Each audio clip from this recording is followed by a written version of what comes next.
আমি এখন কলকাতার অ্যাপোলো গিনিগালস হসপিটালের সামনে দাঁড়িয়ে আছি। কমরেড গৌতম দাস, যিনি আজ সকাল 7টা 19 মিনিটে শেষ নিঃশ্বাস ত্যাগ করেছেন, হসপিটাল কর্তৃপক্ষের সাথে আলোচনা হচ্ছে।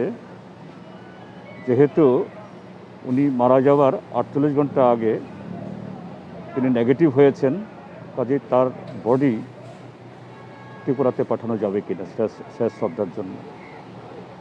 তো এখানকার যে ম্যানেজমেন্ট, সর্বোচ্চ ম্যানেজমেন্ট, তারা আলোচনায় বসেছেন। সহসার মধ্যে আমাদেরকে জানাবেন।